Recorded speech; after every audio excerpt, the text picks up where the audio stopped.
بسم اللہ الرحمن الرحیم۔ پہلا سوال ہے جی، نعمان علی صاحب نے گجرانوالہ سے پوچھا ہے کیا زنا قرض ہے، اس کا بدلہ کس سے لیا جائے گا؟ حضرت حسین ابن علی رضی اللہ عنہ کا یہ قول سوشل میڈیا پہ لوگ شیئر کر رہے ہیں کہ زنا ایک قرض ہے، جس نے کیا اس کے گھر والوں سے ادا کیا جائے گا۔ کیا یہ بات شرعی لحاظ سے درست ہے؟ سوشل میڈیا پہ پتہ نہیں کیا کیا چیزیں لوگ اہل اللہ کی طرف اور اہل بیت کی طرف اور صحابہ کی طرف منسوب کر کے نقل کر دیتے ہیں۔ قرآن میں اللہ تعالیٰ کا ارشاد ہے کہ لا تزر وازرۃ وزر اخری، کوئی شخص کسی دوسرے کا بوجھ نہیں اٹھائے گا، اور اللہ کسی کی وجہ سے کسی کو سزا نہیں دیتے۔ ام للانسان ما تمنا، کہ قرآن مجید میں سورہ نجم میں ہے کہ لیس للانسان الا ما سعی، کہ انسان کو وہی ملے گا جس کی اس نے کوشش کی، تو جو کوشش کرے گا اسی کو ملے گا، اور اتنا ہی ملے گا جتنی اس نے کوشش کی۔ اچھی کوشش کی تو اچھا ملے گا، بری کوشش کی تو برا ملے گا۔ تو ہمارے ہاں یہ بہت مشہور ہو گیا ہے کہ جو زنا کرتا ہے تو اس کا بدلہ اس کی بہن یا بیوی یا ماں کو معاذ اللہ یا خاندان کی عورت کو چکانا پڑتا ہے۔ یہ غلط ہے۔ اگر ایک شخص زانی ہے اور اس کی بیوی پاک دامن ہے تو انشاءاللہ وہ پاک دامن ہی رہے گی۔ اگر ایک شخص برائی میں مبتلا ہے اور اس کی بیٹی پاک دامن ہے تو انشاءاللہ اس کی بیٹی پاک دامن ہی رہے گی، اس کی بہن پاک دامن ہی رہے گی۔ ایسا اللہ نہیں کرتے کہ ایک کے جرم کا بدلہ دوسرے کو دے دیں اللہ تعالیٰ۔ البتہ یہ بات اپنی جگہ درست ہے کہ جب گھر میں مرد پاک دامن نہیں ہوتا تو اس کے برائی کی نحوست اور بے برکتی دوسرے پہ پڑتی ہے۔ اس طور پہ پڑتی ہے کہ جب باپ فار ایگزامپل زنا کرتا ہے تو بچوں کے دل میں نا زنا کی برائی کم ہو جائے گی، وہ سوچیں گے یار ہمارا باپ یہ کام کرتا تھا، تو بیٹے بھی ہو سکتا ہے یہ سوچ کے اس زنا کی طرف جائیں۔ بیٹیوں کے دل سے بھی برائی کم ہو جائے، کیونکہ جب وہ دیکھیں گے کہ یہ ایک خاندان کا سربراہ غلط کر رہا ہے تو اس سے غلط چیز کا غلط ہونے کا کانسیپٹ دماغ سے نکل جاتا ہے۔ تو اس لیے عام طور پہ جو پرہیزگار لوگ ہیں گھر میں تقویٰ پرہیزگاری انہی کے ہوتی ہے، اور عام طور پہ جو برے لوگ ہیں ان کی نسلیں بھی عام طور پہ بری ہوتی ہیں۔ تو وہ اس لیے نہیں ہوتی کہ اللہ نے ان کو زبردستی اس قرضے کا چکانے اللہ نے ان کے ذمہ لگا دیا ہوتا ہے کہ اب یہ قرضہ تم چکاؤ گے، نہ بلکہ اس لیے کہ انہوں نے اپنے باپ دادا کو ایک برائی میں دیکھا ہوتا ہے تو وہ اس سے مانوس ہو جاتے ہیں۔ اس کی مثال ایسے جیسے مشرک ماں باپ کے گھر میں جو بچے پیدا ہوتے ہیں بڑے ہو کر اکثر وہ بھی مشرک ہی بنتے ہیں۔ کیوں؟ انہوں نے اپنے والدین کو دیکھا بتوں کے سامنے جھکتے ہوئے، شرک کرتے ہوئے، تو ان کے دل سے برائی نکل جاتی ہے۔ اور جو توحید پرست والدین ہوتے ہیں تو اکثر ان کی اولادیں بھی توحید پرست ہوتی ہیں، اس لیے کہ انہوں نے اپنے والدین سے توحید کو اڈاپٹ کیا ہوتا ہے، سیکھا ہوتا ہے۔ حدیث میں آتا ہے نا کل مولود یولد علی الفطرہ فابواہ یہودانہ او ینصرانہ او یمجسانہ، ہر بچہ نیچر پہ پیدا ہوتا ہے، اس کے والدین اس کو یہودی، عیسائی یا مجوسی بنا دیتے ہیں۔ کیا مطلب؟ والدین یا ماحول ان کو خراب کر دیتا ہے۔ تو اگر باپ ماں یا کوئی گھر کا فرد زنا کر رہا ہو تو اس کی بے برکتی ہوتی ہے۔ وہ اس لیے کہ لوگ جو ہے نا بچے اور دوسرے ریلیٹیو دیکھ کے ان کے دل سے جیسے شرک کی برائی نکل جاتی ہے ایسے ہی زنا کی برائی بھی نکل جاتی ہے، اور جو نیک لوگ ہوتے ہیں تو وہ نیکی پھر وہاں سے پھیلتی ہے، ان کے بچے بھی وہاں سے نیکی سیکھتے ہیں۔ یہ ایک بہرحال حقیقت ہے۔ مسافر کو زکوٰۃ کے پیسے دینا۔ ایک شخص مالدار ہے مگر وہ مسافر ہے، اس کی ملکیت میں پیسے تو ہیں لیکن اس سفر میں نہیں ہیں، کیا سفر کی حالت میں زکوٰۃ کے پیسوں سے اس کا تعاون کیا جا سکتا ہے؟ محمد عمیر لاہور سے۔ دیکھیں قرآن مجید نے زکوٰۃ کے جو مصارف بیان کیے ہیں ان مصارف میں مسافروں کا بھی ذکر کیا ہے، وہ ابن السبیل جو مسافر لوگ ہیں، لیکن اس پر پوری امت کا اجماع ہے کہ اس مسافر سے وہ مسافر مراد ہے جس کی اپنے مال تک دسترس ممکن نہ ہو۔ یا تو غریب مسافر ہے، پیسہ ہے ہی نہیں اس کے پاس، نہ یہاں نہ مقام پہ، یا پیسہ ہے اپنے مقام پہ لیکن اس پیسے تک پہنچنا اس کے لیے ممکن نہیں ہے، پیسہ نکلوانا اس کے لیے ممکن نہیں ہے، جیسے کہ پہلے زمانے کے مسافر ہوتے تھے۔ اب ایک آدمی کے گھر میں سونے کا مٹکا رکھا ہوا ہے، وہ سفر پہ نکلا اور 6-7 مہینے، سال 2 سال کا سفر کر کے مکہ سے نکلا اور جناب ساؤتھ افریقہ کے جنگلوں میں یا آسٹریلیا میں پہنچ گیا۔ وہ اب ظاہر ہے وہ اپنے مال سے کیسے فائدہ اٹھائے گا، تو اس کی طرح کے مسافروں کو زکوٰۃ دینا جائز ہے۔ لیکن آج کل کے جو مارکیٹ میں مسافر چل رہے ہیں، آپ امریکہ چلے جائیں، آپ آسٹریلیا چلے جائیں، آپ بینک کے ذریعے اپنا پیسہ نکلوا سکتے ہیں، کہیں بھی چلے جائیں، بہت سارے 20 طریقے ہیں کہ اپنا پیسہ آپ کس طرح سے ٹرانسفر کر سکتے ہیں۔ تو بہرحال آج بھی اگر کوئی ایسا مسافر ہے جس کا اپنے مال تک پہنچنا ممکن نہ ہو، مال کو وصول کرنا اس کے لیے ممکن نہ ہو، اور وہ قسمہ پرسی کی حالت میں آ جائے، تو پھر ایسے مسافر کو زکوٰۃ دینا جائز ہے۔ لیکن اس طرح کے مسافر مارکیٹ میں شارٹ چل رہے ہیں، میرے علم میں نہیں ہے، کہیں ہو تو بہرحال دی جا سکتی ہے زکوٰۃ۔ نماز کے بعد لوگوں کے کندھے پھلانگ کر جانا، کچھ لوگ فرض نماز کی جماعت ختم ہونے کے فوراً بعد لوگوں کے کندھے پھلانگتے ہوئے باہر نکل آتے ہیں اور وہ دعا کا اہتمام نہیں کرتے، کیا ان کا ایسا کرنا جائز ہے؟ سید سفیر شاہ ایبٹ آباد سے۔ دیکھیں، فرض نماز میں سلام پھیرنے کے بعد امام اور مقتدی کا رشتہ ہو گیا ختم۔ اب مقتدی کو چاہیے سلام پھیرتے ہی فوراً نہ بھاگے، بلکہ کم سے کم اللہم انت السلام ومنک السلام تبارکت یا ذا الجلال والاکرام، یہ دعا پڑھے کم از کم، یا نہیں پڑھتا تو کم از کم اتنی دیر بیٹھ جائے۔ اس کے طرز عمل سے یہ نہ لگے کہ جیسے یہ بھاگنے کے چکر میں تھا، بڑی مصیبت سے اس نے اپنے آپ کو سلام تک روک کے رکھا ہے۔ کیونکہ میں نے دیکھا بعض لوگ ایسا، جیسے امام نے سلام پھیرا اور وہ سلام پھیرتے ہی منہ ادھر گھماتے بھی نہیں ہیں، وہیں سے نکل جاتے ہیں، جیسے کسی نے زبردستی ان کو پکڑ کے بٹھایا ہوا تھا۔ تو آپ اللہم انت السلام پڑھ لیں، 3 دفعہ کم از کم استغفار پڑھ لیں سلام پھیرنے کے بعد، پھر تسلی سے اٹھ کے پھر بے شک آپ دعا میں شریک نہ ہوں، کیونکہ امام اور مقتدی کی جو اقتدا تھی نا، امامت تھی، وہ صرف نماز کی حد تک تھی۔ سلام ختم تو اب امام اور مقتدی کا رشتہ ختم ہو گیا۔ اب مقتدی آزاد ہے، چاہے تو سنتیں پڑھے، چاہے دعا مانگے، چاہے جو مرضی کرے وہ۔ تو اب اس کو زبردستی بٹھا کے رکھنا یا اس کو یہ پابند بنانا کہ وہ دعا میں امام کے ساتھ لازمی شریک ہو، یہ پھر شریعت پر زیادتی ہے۔ اس کی مرضی شریک ہو یا نہ ہو، لیکن اتنی بات ہے کہ فوراً نہ بھاگے، تمیز سے بیٹھا رہے تھوڑی دیر، اللہم انت السلام، یہ 3 دفعہ استغفار، یہ تو سنت ہے، نبی کا عام معمول تھا، یہ کم از کم اتنا ضرور بیٹھے۔ 2 منٹ لگتے، 2 منٹ بھی نہیں لگتے، چند سیکنڈ لگتے ہیں، اس کے بعد اٹھ کے جا سکتا ہے۔ لیکن جانے میں لوگوں کے کندھے پھلانگنا پھر بھی جائز نہیں ہے، کندھے پھلانگنا پھر بھی جائز نہیں ہے۔ صحیح حدیث میں لوگوں کے کندھے پھلانگنے سے منع کیا گیا ہے۔ تو اس کو چاہیے کہ اگر پیچھے نکلنا ہے کسی کام سے تو 2 بندے بیٹھے ہوئے ہیں تو ان کو تھوڑا سا ایکسکیوز کر لے، سر کائنڈلی آپ تھوڑا سا مجھے راستہ دے دیں، اس طرح سے تمیز سے کندھے پھلانگے بغیر ان کے بیچ سے نکلتا ہوا چلا جائے، یہ تو ٹھیک ہے۔ کندھے پھلانگنا بہرحال جائز نہیں ہے، اس میں لوگوں کی بے اکرامی ہے۔ قصر نماز کتنے کلومیٹر کے سفر پر ضروری ہے؟ اپنے شہر سے نکلنے کے بعد کتنی دور قصر کی نماز شروع ہوتی ہے؟ محمد سلیمان یو پی سے۔ محمد سلیمان صاحب، اپنے شہر کی آبادی مکمل جب ختم ہو جائے، اس کے مضافات بھی ختم ہو جائیں، تو پھر اس کے بعد اگر کوئی شخص 77.8 کلومیٹر، تقریباً 78 ہی کہہ لیں آپ اس کو، 78 کلومیٹر دور جانے کا ارادہ رکھتا ہے تو شہر کی آبادی سے نکلتے ہی مسافر بن جائے گا۔ یعنی شہر کی آبادی سے آگے 78 کلومیٹر جانے کا ارادہ ہو کسی کا تو وہ مسافر بن جائے گا شہر کی آبادی سے نکلتے ہی۔ اور اگر شہر کی آبادی کے باہر 78 سے کم کلومیٹر جانے کا ارادہ ہے تو شہر کی آبادی سے نکلنے کے بعد وہ مسافر شروع نہیں ہوتا۔ تو کتنے دور قصر کی نماز شروع ہوتی ہے؟ تو شروع تو شہر کی آبادی سے نکلتے ہی ہو جائے گی، یعنی اس کے لیے 78 کلومیٹر دور جانا ضروری نہیں ہے، جانے کا ارادہ کافی ہے، بس ارادہ ہو تو شہر کی آبادی سے نکلتے ہی قصر شروع ہو جائے گی، شہر کی آبادی میں آنے کے بعد قصر نہیں ہوتی۔ زکوٰۃ کی رقم سے، یعنی شہر سے مراد اپنا شہر، زکوٰۃ کی رقم سے سیلاب زدگان کی مدد کرنا، کیا زکوٰۃ کے پیسوں سے سیلاب زدگان کی مدد کی جا سکتی ہے اور اس کا کیا طریقہ ہے؟ فاطمہ صاحبہ لاہور سے۔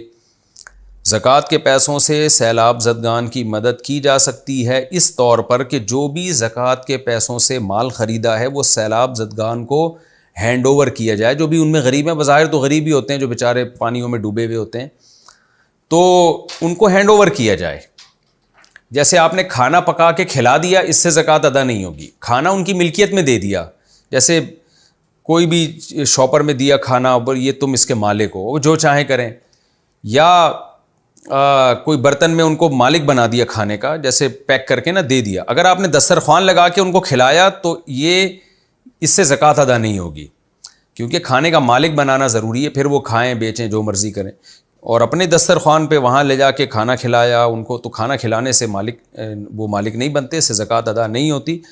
تو بہتر یہ کسی ایسے ٹرسٹ کو دے دیا جائے جس پہ آپ کو ٹرسٹ ہو کہ یہ زکوٰۃ کے مسائل جانتے ہیں، اور ہم جب ان کو زکوٰۃ دیں گے تو زکوٰۃ کو زکوٰۃ کے طریقے پہ ادا کریں گے۔ بہت سارے ٹرسٹ ہیں، پاک ایڈ ویلفیئر ٹرسٹ بھی ہے، اس بارے میں بہت اچھا کام کر رہے ہیں، ہمارے شاگرد ہیں جو پاک ایڈ ویلفیئر ٹرسٹ چلا رہے ہیں تو وہ لوگ بھی، کیونکہ ان کے ساتھ علماء بہت ہیں، اور بھی ٹرسٹ ہیں بہت سارے، تو آپ دیکھ سکتے ہیں کسی کو بھی، تو یہ بھی ایک اچھا ٹرسٹ ہے، یہ بھی ماشاءاللہ بہت، کیونکہ میں نے خود ان کے کام کو دیکھا ہے اس لیے میں ان کی تعریف کر رہا ہوں۔ تو خلاصہ یہ نکلا کہ مالک بنانا بہرحال ضروری ہے، کچھ بھی دے دیا جائے لیکن ان کو مالک بنایا جائے۔ عند طلب مہر ہو تو بیوی کب مطالبہ کر سکتی ہے؟ اگر عورت اپنا مہر عند طلب رکھتی ہے، جیسا کہ آج کل نکاح نامے میں یہ شق موجود ہوتی ہے، تو کیا وہ عورت رخصتی سے پہلے اپنے مہر کا مطالبہ کر سکتی ہے؟ بنت حوا کراچی سے۔ کوئی بھی عورت رخصتی سے پہلے اپنے مہر کا مطالبہ نہیں کر سکتی۔ عند طلب کا مطلب یہ ہوتا ہے کہ رخصتی ہوگی، اس کے بعد رخصتی جب ہو گئی ایک دفعہ، اس کے بعد پھر عورت جب چاہے زندگی میں طلب کرے گی تو شوہر پر مہر دینا لازم ہوگا۔ تو عند طلب کا مطلب بیوی کے مطالبے پر، لیکن یہ مطالبہ ہوگا رخصتی کے بعد، رخصتی سے پہلے نہیں ہے۔ مہر کی حد کیا ہے؟ مہر مقرر کرنے کا حق کس کو ہے؟ کیا شریعت نے حق مہر کی کوئی خاص حد مقرر کی ہے؟ اگر کی ہے تو وہ کتنی ہے، اور نہیں تو ہم اپنی طرف سے کتنی رکھ سکتے ہیں؟ نیز کیا حق مہر عورت کی مرضی سے مقرر کیا جانا چاہیے؟ عبد الباسط فیصل آباد سے۔ دیکھیں، زیادہ مہر کی تو شریعت میں کوئی حد متعین نہیں ہے، کم سے کم جو مہر ہے وہ 10 درہم ہے۔ پتہ نہیں آج کل یعنی کیا ریٹ چل رہے ہیں، 52.5 تولہ چاندی جو تھی وہ 200 درہم کی تھی، میرا خیال ہے 90,000 1 لاکھ بنتی ہے وہ، تو 10 درہم 10,000 روپے بنتے ہوں گے۔ بہرحال یہ حتمی نہیں ہے، نیٹ پہ سرچ کر کے دیکھ لیجیے گا، 5 سے 10,000 کے درمیان کچھ رقم بنتی ہے 10 درہم کی، تو یہ کم سے کم مہر کی رقم ہے، کم سے کم، اس سے کم میں مہر نہیں ہوتا۔ اگر کسی نے رکھ لیا تو وہ مہر مثل دینا پڑے گا اس کو، تو پھر اس مہر مثل میں بھی ڈیٹیل ہے اتنی، وہ چونکہ وہ پوچھا نہیں ہے لہذا میں اس کی ڈیٹیل میں نہیں جا رہا۔ تو خلاصہ یہ نکلا کہ مہر کی کم سے کم وہ جو مقدار ہے وہ 10 درہم ہے، اور 200 درہم جو ہے آج کل 90,000 یہ لاکھ کے برابر چل رہا ہے ریٹ۔ آج کل کا مطلب یہ کہ آج اگست ہے، اگست کی کیا تاریخ ہے بھائی؟ آج ہے اگست کی، ہم دیکھ لیتے ہیں 18 اگست، تو 18 اگست کو شاید نیٹ پہ سرچ کر لیں آ جائے گا، تو اس کو 10 سے اس کو آپ ڈیوائڈ کر دیں، 10 درہم یعنی 200 کا ریٹ 52.5 تولہ چاندی کے برابر ہوتا ہے، تو 10 درہم کا ریٹ نکال لیں، تو 5 سے 10,000 روپے میرا خیال ہے بنتی ہے وہ۔ تو مہر اس سے زیادہ ہونا چاہیے، زیادہ میں جو بھی آپس میں میاں بیوی طے کر لیں، یا لڑکی کے جو بھی وکیل ہیں، متولی ہیں، لڑکی کے والد صاحب، تو وہ داماد کے ساتھ جو بھی رقم آپس میں مل بیٹھ کے طے کر لیں گے وہی رقم ہوگی۔ اس میں شریعت میں کوئی خاص مقدار متعین نہیں ہے۔ لوگ بڑا تنگ کرتے ہیں کہ جی شرعی مہر کیا ہے؟ بھائی شرعی مہر کچھ بھی نہیں ہے، جو آپس میں طے ہو جائے وہی شرعی مہر ہے۔ باقی یہ کہ یہ عورت کا حق ہے، بالکل عورت کا حق ہے، تو اصل میں تو عورت کی مرضی کے بغیر مہر متعین نہیں کیا جا سکتا، لیکن عام طور پر باپ اپنی بچی کے لیے اچھا ہی سوچتا ہے، اس لیے عام طور پر لڑکی کے والد ہی طے کر رہے ہوتے ہیں، اور بیٹیاں اس کو مان لیتی ہیں کیونکہ ان کو پتہ ہے کہ ہمارے والد جو فیصلہ کریں گے ہمارے حق میں بہتر ہوگا۔ لیکن اصولی طور پر بہرحال یہ لڑکی کا حق ہے، وہ مہر اپنی مرضی سے طے کر سکتی ہے کیونکہ حق اس کا ہے۔ اچھا، بیوی طلاق مانگے تو مہر کا حق ختم ہو جاتا ہے؟ اگر لڑکی خود سے طلاق مانگے تو اس صورت میں مہر پر اس کا حق ہوتا ہے یا نہیں؟ بختاج صاحب دبئی سے۔ دیکھیں، قانونی طور پر شریعت میں بھی 2 چیزیں ہیں نا، ایک دیانت اور ایک قضا۔ قضا کا مطلب جب اسلامی عدالت میں کیس جائے گا تو عورت نے اگر طلاق کا مطالبہ کیا ہے تو عدالت عورت سے کہے گی کہ شوہر طلاق دے گا، آپ اپنا مہر واپس کر دیں، جس کو خلا کہا جاتا ہے، ہوتا یہ بھی طلاق ہے، اور اس میں شوہر پھر ڈیورس دے دیتا ہے اس شرط پہ کہ عورت مہر واپس کرے۔ تو قضاء طور پر تو یوں ہی ہے کہ جب عورت، یعنی قانونی طور پر تو شریعت میں ایسا ہی ہے کہ جب عورت طلاق کا مطالبہ کرے گی تو مرد کے لیے جائز ہے کہ وہ یہ کہہ دے کہ آپ اپنا مہر مجھے دے دو، میرا مہر مجھے واپس کر دو اور میں مجھ سے طلاق لے لو۔ باقی شوہر کو اس پہ گناہ ہوگا یا نہیں ہوگا، تو گناہ کا مدار اس پر ہے کہ اگر ظلم شوہر کر رہا تھا،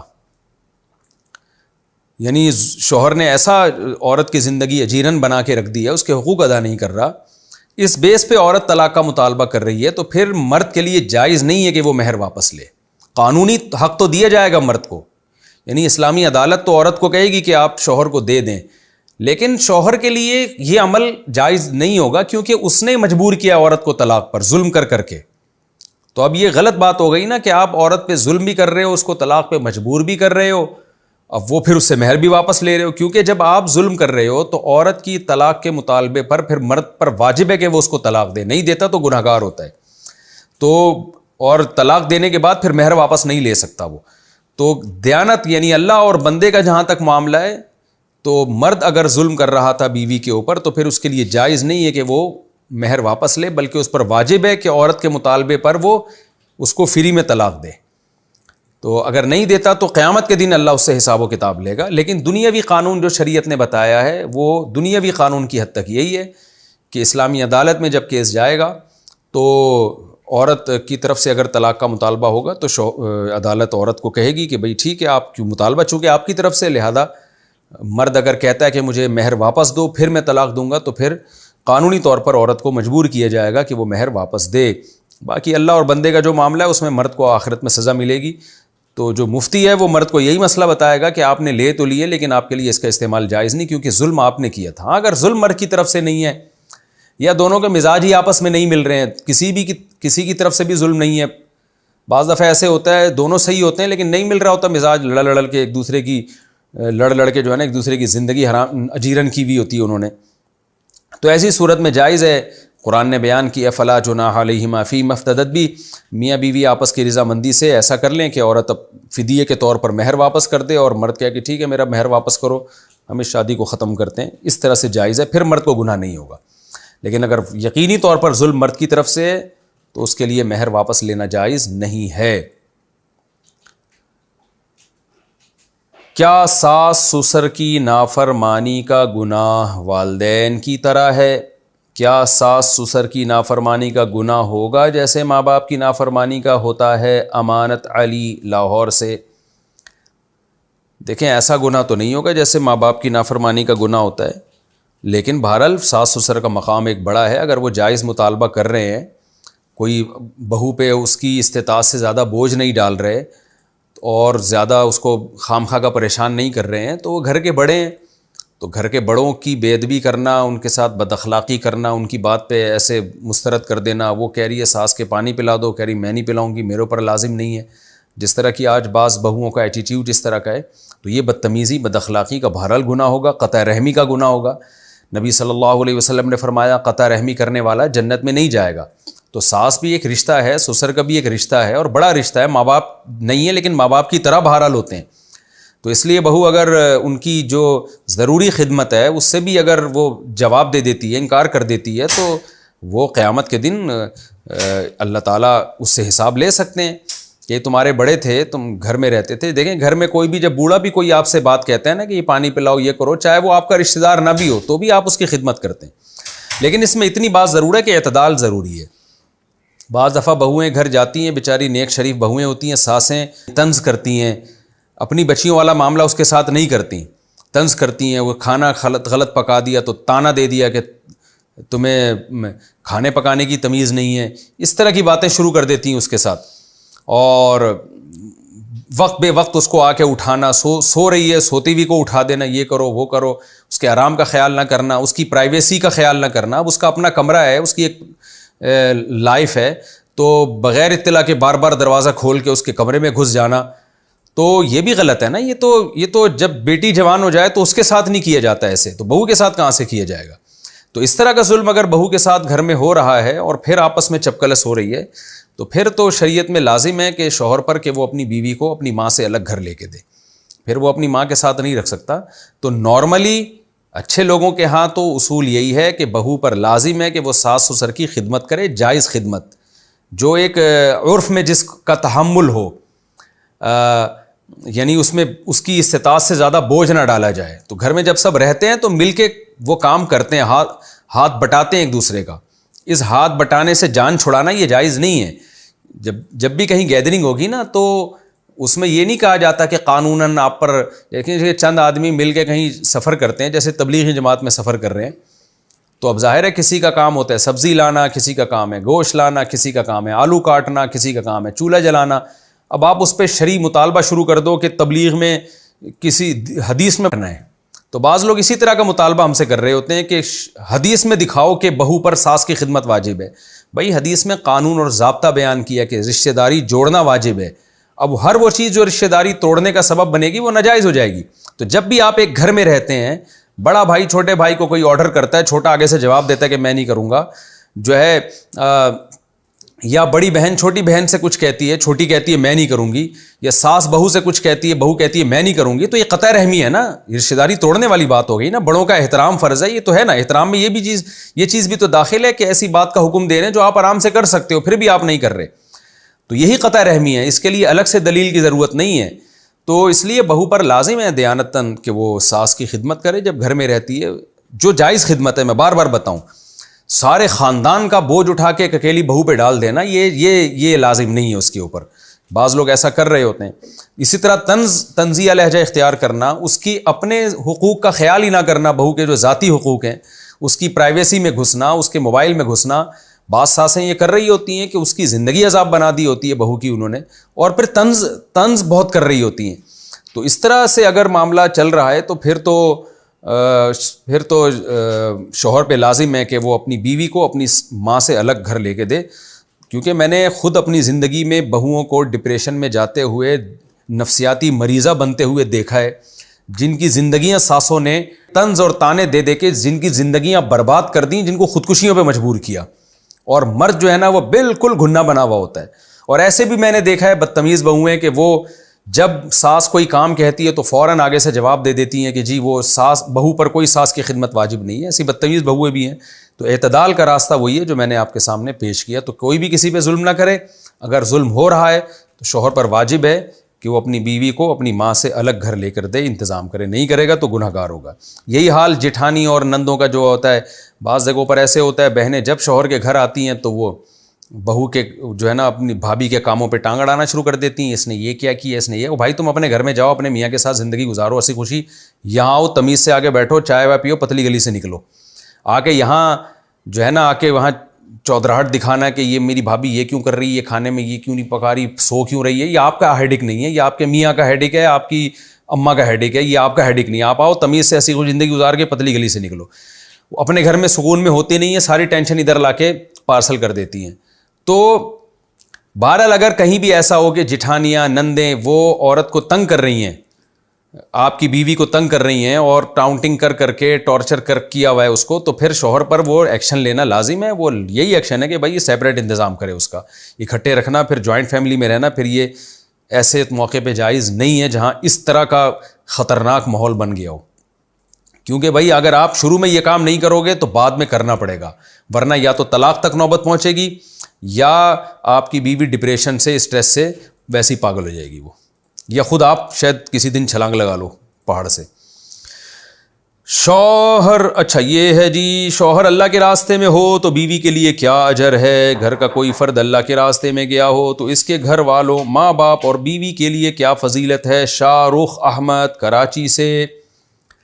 دیکھیے تبلیغ میں اگر نکلا ہوا ہے اور بشرطے کہ بیوی کے جائز حقوق پورے کر رہا ہو وہ، تو عورت اگر یہ سوچ کے صبر کرتی ہے کہ بھئی میرا شوہر کوئی غلط کام کے لیے نہیں گیا، دنیا میں اسلام کی تبلیغ کے لیے گیا، یہ سوچ کے صبر کرتی ہے، شوہر کی جدائی برداشت کر لیتی ہے، تو کوئی بھی خیر کے کام میں جب آپ دوسرے کا ساتھ دیں گے تو حدیث میں آتا ہے کہ آپ بھی اس خیر کے کاموں میں اس کے ساتھ شریک ہیں، تو پورا اجر ملے گا۔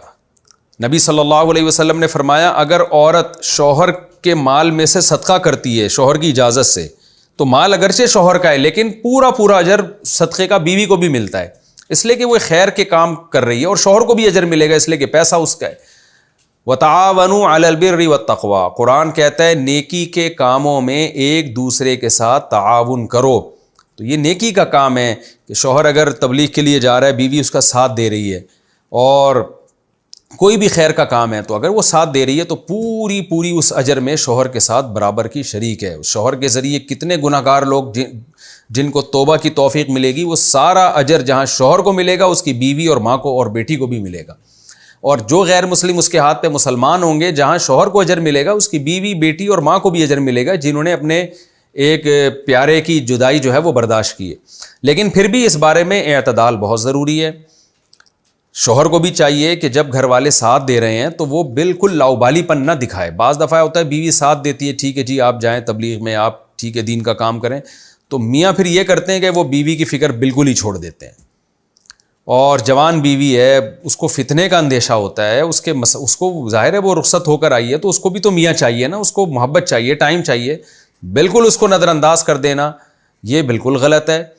ایسے واقعات آئے ہیں ہمارے علم میں، اگرچہ تبلیغ کے اکابر اس سے منع کرتے ہیں، لیکن بعض دفعہ اکابر کو پتہ نہیں ہوتا کہ کیا ہو رہا ہے پیچھے۔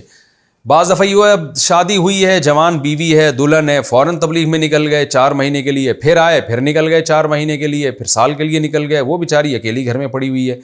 تو بھائی نبی صلی اللہ علیہ وسلم کی صحیح حدیث ہے، تمہاری جان کا بھی تم پر حق ہے، تمہارے بیوی بچوں کا بھی تم پر حق ہے، تو ہر چیز کو اس کا حق دو۔ اعطی کل ذی حق حقا، آپ صلی اللہ علیہ وسلم نے فرمایا ہر ذی حق کو اس کا حق دو، تو تبلیغ کو تبلیغ کا حق دو، بیوی بچوں کو ان کا حق دو۔ تو جانا ضرور چاہیے، تبلیغ کا کام تو اس زمانے میں بہت ضروری ہے، اس کے بغیر آج کل بہت مشکل ہے اصلاح ہونا، لیکن اس میں زوجہ کو بالکل نظر انداز کر دینا اور مسلسل گھومتے رہنا یہ بالکل غلط ہے۔ تو میں تبلیغ والوں سے کہتا ہوں بھائی اگر آپ نے 4 مہینے لگا کر آپ گھر آئے ہیں نا، تو آپ تھوڑے دنوں کے لیے بیوی کو بھی یا تو تبلیغ میں لے کے چلے جائیں یا کہیں گھمانے پھرانے لے جائیں، یہ ٹائم اس کے ساتھ تھوڑا اسپینڈ کریں، آپ گزاریں، تاکہ جو اتنا عرصہ آپ دور رہیں اس کی کچھ تلافی ہو۔ اور اس سے بھی بڑھ کر یہ کہ بعض دفعہ یہ بھی ہوتا ہے کہ شوہر معمولات کا پابند ہوتا ہے، نیک ہوتا ہے، تہجد، تلاوت، تسبیح، اس میں شوہر اتنا منہمک ہوتا ہے کہ اس کو اپنی بیوی سے بات کرنے کا ٹائم ہی نہیں ملتا، یہ بھی غلط ہے، یہ بھی ناجائز ہے۔ ہمارے نبی صلی اللہ علیہ وسلم سے زیادہ کون عبادت گزار ہوگا؟ آپ اپنی ازواج کو ٹائم دیا کرتے تھے، وقت دیا کرتے تھے، ان کو کتنی دفعہ آپ سفر میں لے کر گئے ہیں، اور جہادی سفر میں اپنے ساتھ لے کر گئے ہیں۔ حضرت عائشہ رضی اللہ تعالی عنہا سے آپ نے دوڑ میں مقابلہ کیا ہے، 2 دفعہ نبی صلی اللہ علیہ وسلم میدان میں امی عائشہ کے ساتھ دوڑے ہیں، تو کتنی ایک محبت والا معاملہ آپ نے اپنی زوجہ کے ساتھ رکھا ہے۔ ایسی شکایتیں بھی آتی ہیں ہمیں کہ میاں صاحب گھر میں آئے فوراً قرآن کھول کے بیٹھ گئے، تلاوت کر رہے ہیں، صبح کی تسبیحات چل رہی ہیں، پھر مراقبہ چل رہا ہے، پھر محاسبہ چل رہا ہے، پھر بیگم صاحبہ ذرا سی انٹرفیئر کریں کہ بھائی اب تھوڑا سا بچوں کو بھی ٹائم دے، ہمیں بھی تو ایک دم چپ کرا دیتے ہیں، چپ میں دعا میں مشغول ہوں، تو یہ بھی غلط ہے۔ تو آپ نے ہر ایک کو اس کا حق دینا ہے۔ ہمارے ایک شاگرد تھے، شاگرد تو نہیں، میرے کلاس فیلو تھے، انہوں نے حضرت مفتی تقی عثمانی صاحب کو خط لکھا دامت برکاتہم کو کہ اپنے معمولات بتائے، اور اس خط میں یہ لکھا کہ میں تہجد پڑھتا ہوں، پھر صبح فجر کی نماز کے بعد میں اشراق تک تسبیحات پڑھتا ہوں، پھر نفل پڑھتا ہوں، پھر میں مدرسے جا کے پڑھاتا ہوں، پھر میں یہ کرتا ہوں۔ تو انہوں نے مجھے بتایا کہ میرا خیال تھا کہ میرے شیخ حضرت مفتی تقی صاحب کی طرف سے مجھے بڑی شاباش ملے گی کہ ماشاء اللہ آپ تو سارا دن اللہ اللہ کر رہے ہو، تلاوت، نماز اور تدریس اور ٹیچنگ اور بیانات، واہ واہ واہ۔ کہتے ہیں انہوں نے پورا خط پڑھنے کے بعد لکھا ہے اس میں بیوی بچوں کے لیے کدھر ٹائم ہے، یعنی کون وہ کدھر گیا؟ بھائی آپ تو شادی شدہ ہو، آپ کے تو بچے بھی ہیں، تو بیگم کے لیے کون سا ٹائم آپ نے نکالا ہوا ہے؟ وہ تو ہے ہی نہیں اس میں۔ کہہ رہے ہیں اس کے بعد مجھے احساس ہوا کہ بھائی یہ بھی ہمارے مذہب کا حصہ ہے۔ تو ہر چیز میں اعتدال ضروری ہے، بے اعتدالی کسی بھی معاملے میں ہوگی تو پھر اللہ خوش ہونے کے بجائے اس سے اللہ تعالیٰ ناراض ہو جائے گا۔ اور بعض لوگ بیوی کو اتنا نظر انداز کر دیتے ہیں کہ پھر جب وہ بگڑتی ہے تو پھر روتے ہیں ساری زندگی بیٹھ کے۔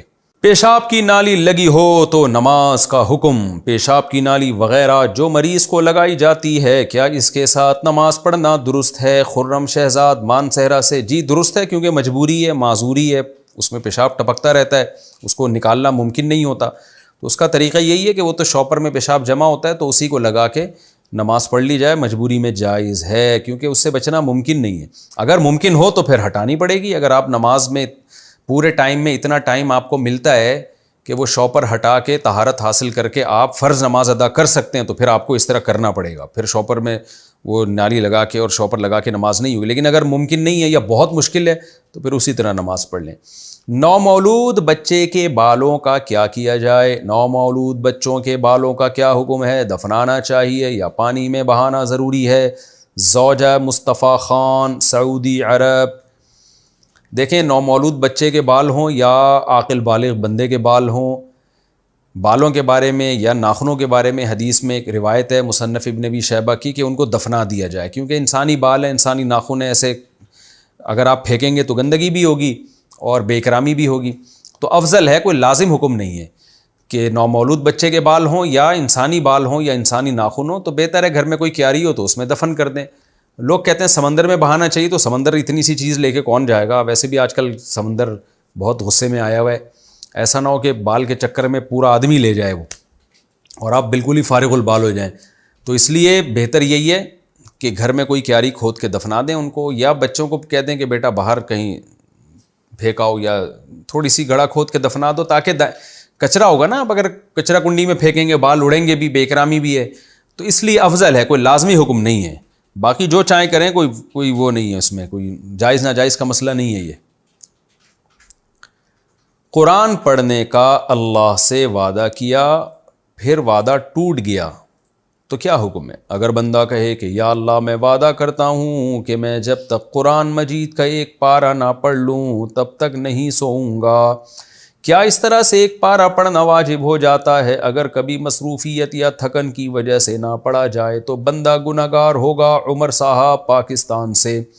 دیکھیں، یہ منت نہیں ہے، کیونکہ منت عبادت مقصودہ کی ہوتی ہے، نماز، روزہ، زکوٰۃ، حج، عمرہ یا صدقہ، اس کی منت ہوتی ہے. قرآن کی تلاوت کی منت منعقد نہیں ہوتی. تو آپ نے اگر وعدہ کیا تو اخلاقی ذمہ داری ہے کہ آپ پڑھ لیں. لیکن اگر بہت زیادہ نیند آ رہی ہے، بہت زیادہ تھکاوٹ ہو رہی ہے تو بے شک نہ پڑھیں، انشاءاللہ اس سے گناہ نہیں ہوگا. یہ اس معاہدے میں داخل نہیں ہے جس کا قرآن نے تذکرہ کیا. تو ایک طرفہ وعدہ ہوتا ہے، اخلاقی طور پر انسان اس کا پابند ہوتا ہے. پڑھ لیں تو اچھی بات ہے، اگر نہیں پڑھا جا رہا تو کوئی حرج نہیں ہے، انشاءاللہ اس سے گناہ نہیں ہوگا. حرام پیسوں سے حلال کاروبار کا کیا حکم ہے؟ اگر کسی کو رشوت سے کچھ پیسے ملے اور اس سے حلال کاروبار شروع کرے تو آمدن حلال ہوگی، جبکہ بعد میں توبہ کر لے اور پیسے صدقہ کر لے. گوہر علی امارات سے. جی نہیں جناب، اگر آپ نے حرام پیسوں سے حلال کاروبار بھی کیا تو اس کی بھی ارننگ حرام ہی ہوگی، حلال نہیں ہوگی.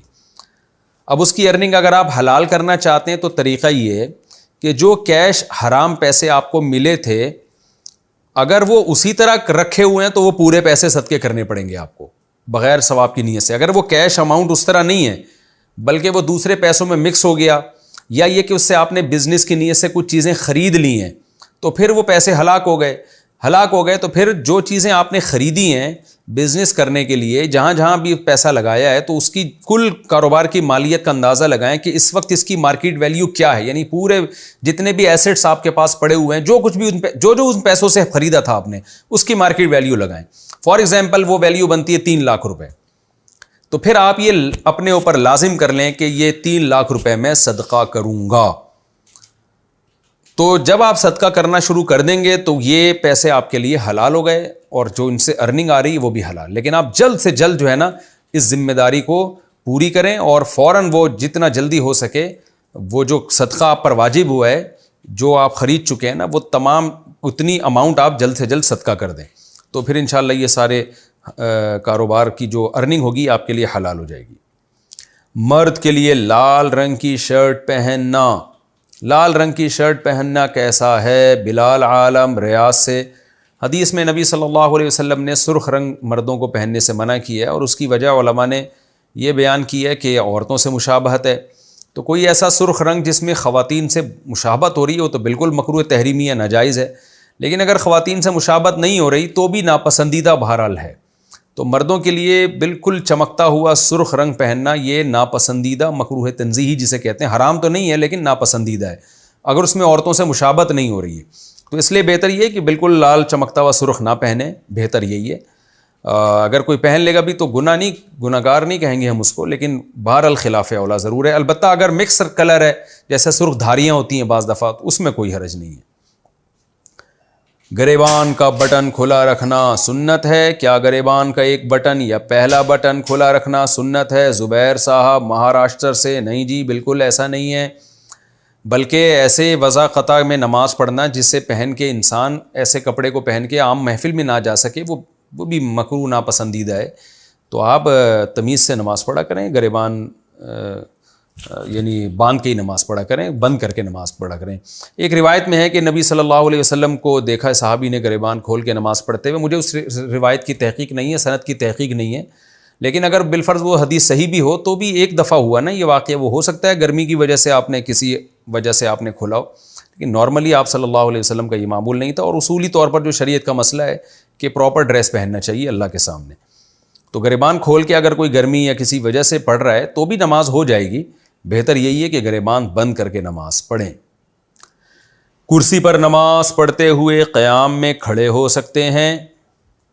کرسی پر بیٹھ کر نماز پڑھنے کا طریقہ بتا دیں۔ اکثر لوگ جب کرسی پر بیٹھتے ہیں تو قیام کے وقت کھڑے ہو جاتے ہیں، اس بارے میں کیا حکم ہے؟ سید سفیر شاہ ایبٹ آباد سے۔ جو آدمی نماز میں رکوع اور سجدہ نہ کر سکے تو اس کے لیے جائز ہے کہ وہ بیٹھ کے نماز پڑھے، خواہ کرسی پر یا زمین پر۔ تو پھر پوری نماز بیٹھ کے پڑھے یا کچھ دیر کھڑے ہو کر کچھ دیر بیٹھ کے، سب طرح سے جائز ہے۔ تو یہ بھی جائز ہے کہ آپ پہلے کھڑے رہیں پھر بیٹھ جائیں، یہ بھی جائز ہے کہ آپ بیٹھ جائیں پھر کھڑے ہو جائیں، سب طرح سے جائز ہے، بشرطے کہ آپ رکوع اور سجدہ ادا کرنے پر قدرت نہ رکھتے ہو۔ اگر رکوع اور سجدہ ادا کرنے پر قدرت رکھتے ہیں تو پھر کھڑے ہو کر ہی نماز پڑھنی پڑے گی۔ یہ تو نارملی میں نے مسئلہ بتایا، لیکن یہ بات بار بار بتائی جا چکی ہے، علماء بار بار تنبیہ کرتے رہتے ہیں کہ کرسیوں کا جو رواج مسجدوں میں آ گیا ہے، اس میں یہود و نصارہ کی مشابہت ہے، اور یہ اس اسلاف کے طریقے کے بہرحال خلاف ہے جو صدیوں سے متواتر چلا آ رہا ہے۔ یہ ڈیسک تپائیاں تو عیسائیوں کے چرچ میں ہوا کرتی تھیں، اب پتہ نہیں مسجدوں میں بھی ابھی کرسیاں آ گئی ہیں، تھوڑے دنوں میں ڈیسک آ جائیں گے، پھر میز بھی آ جائے گی، پھر چائے قہوے بھی چلنا شروع ہو جائیں گے، پھر گیدرنگ بھی ہوا کرے گی، ایک عجیب ہی سسٹم ہو رہا ہے۔ تو اللہ کا واسطہ اپنے آپ کو سنت کے قریب کریں۔ اگر کوئی بیچارہ کھڑے ہو کے نماز نہیں پڑھ سکتا تو زمین پہ بیٹھ کے نماز پڑھیں۔ ہمارے نبی صلی اللہ علیہ وسلم نے آخر عمر میں زمین پہ بیٹھ کے نماز پڑھی ہے، پاؤں بے شک قبلے کی طرف پھیلا لیں اگر ٹانگیں فولڈ کرنا ممکن نہیں ہے، اور ایسی کرسی بھی رکھی جا سکتی ہے جو زمین پہ ہو، پائے نہ ہو اس کے، اور پھر پیچھے آپ ٹیک لگا لیں اگر آپ کو ٹیک لگائے بغیر بیٹھنا ناممکن ہے۔ تو اس لیے کرسیوں کا رواج ختم کریں مسجد سے، کرسی پہ وہی بیٹھے جس کے پاس بیچارے کے پاس زمین پہ بیٹھنے کی طاقت ہی نہ ہو، ناممکن ہو جائے تو پھر مجبوری میں کرسی پہ بیٹھیں، ادروائز آپ کرسیوں کو مسجدوں سے نکال دیں اللہ کا واسطہ۔ یہ بہت ہی برا ایک ہمارے پتہ نہیں کس نے یہ بدعت شروع کی، اور ایسی کرسیوں پہ کرسیاں آ گئی ہیں وہ ادھر ادھر پڑی رہتی ہیں، صف سیدھی نہیں بنتی۔ اور میں نے تو پیش گوئی کی تھی کہ ابھی کرسیاں آ رہی ہیں، اس کے بعد دیکھنا میز بھی آئے گی، پھر چائے بھی چلا کرے گی، اور ہو گیا۔ اب رمضانوں میں کے آخری عشرے میں ایسا ہی ہوتا ہے، کرسیوں پہ مسجدوں میں لوگ بیٹھے ہوتے ہیں اور ٹانگ پہ ٹانگ رکھ کے چائے چل رہی ہوتی ہے اور گپیں لگ رہی ہوتی ہیں۔ تھوڑے دنوں میں شاید سگریٹ بھی آ جائے، پھر گٹکا پان تمباکو تو آ ہی گیا ہے، تو سگریٹ اور پھر آگے پتہ نہیں کیا کیا ہوگا۔ تو جو مسجد کی سادگی تھی صدیوں سے چلی آ رہی ہے، زمین فرش ہوتا ہے بس اور کچھ بھی نہیں، تو اسی کو برقرار رہنے دیں۔ شدید ترین مجبوری میں اگر کوئی زمین پہ بیچارہ بیٹھنا اس کے لیے ممکن ہی نہیں ہے تو پھر شدید ترین مجبوری میں وہ کرسی کا استعمال کرے، ادروائز کرسیوں کو مسجدوں میں نہیں رکھنا چاہیے۔